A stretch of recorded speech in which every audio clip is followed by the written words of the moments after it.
কাছে পাবো, সেবায় পাবো। আমি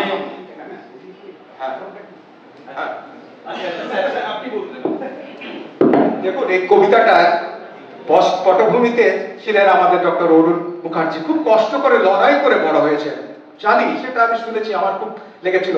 আর সেই কষ্টের সময় একটা মানুষ পাশে দাঁড়িয়ে ছিল, না তো হয়তো এই জীবনটা আমরা নাকি পেতাম না।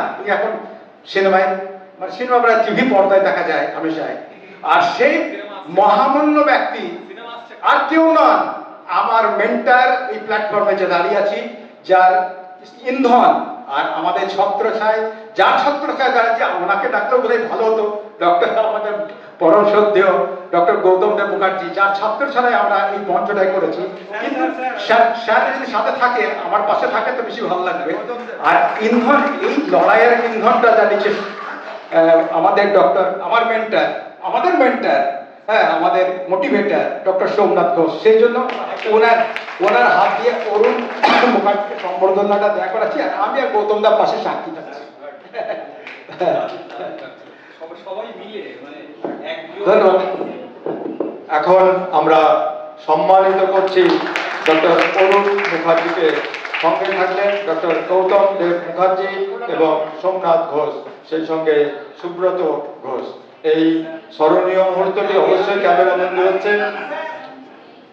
আমরা সেই জীবনের গল্প শুনলাম। এভাবেই আমাদের জীবনে এগিয়ে যেতে হয়, লড়াই ছাড়া, কর্ম ছাড়া এগোনো সম্ভব নয়। তাই আমরা লড়াইয়ে থাকবো, কর্মে থাকবো। এখন আপনাদের সামনে ডক্টর সুব্রত ঘোষ।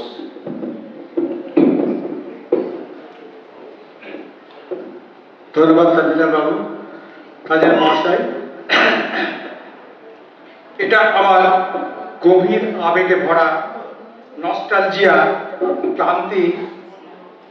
ক্লান্তি আর আত্ম অনুসন্ধানে লেখা একটা কবিতা, এক অন্তর্মুখী স্বীকারোক্তি।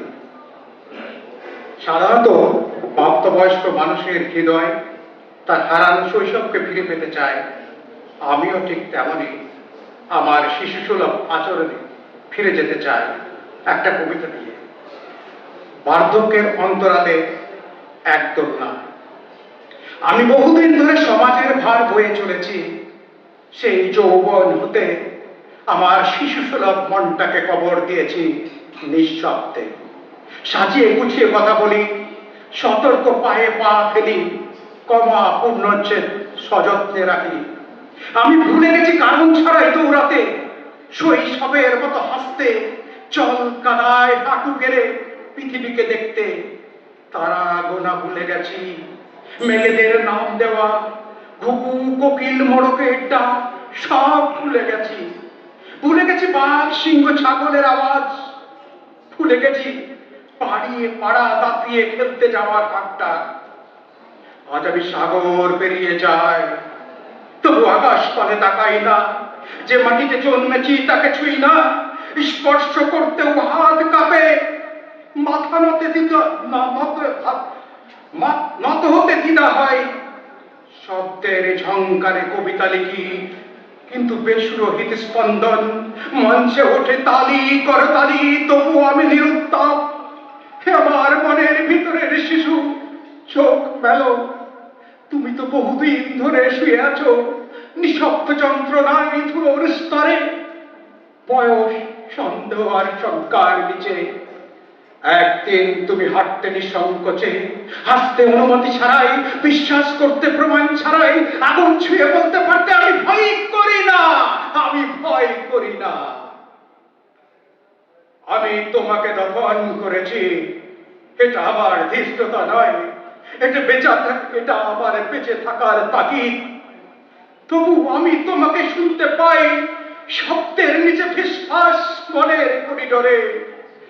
আমার খুব মনে পড়ে সেই সকালগুলো, যখন আমি ফুটবল মাঠে দৌড়াতাম, হাঁটু করে বসতাম বিজয় উল্লাসে।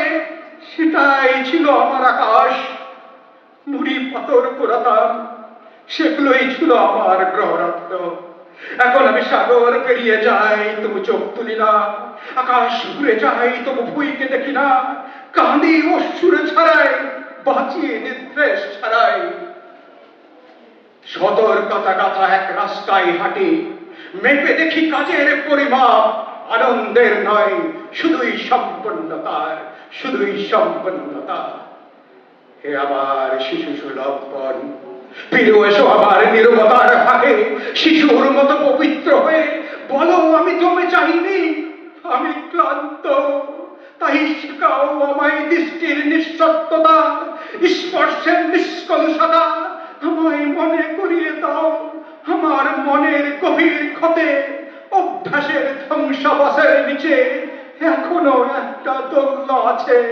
বার্ধক্যের অন্তরালে শিশু মনের এক দোলনা, শিশু মনের এক দোলনা। ধন্যবাদ।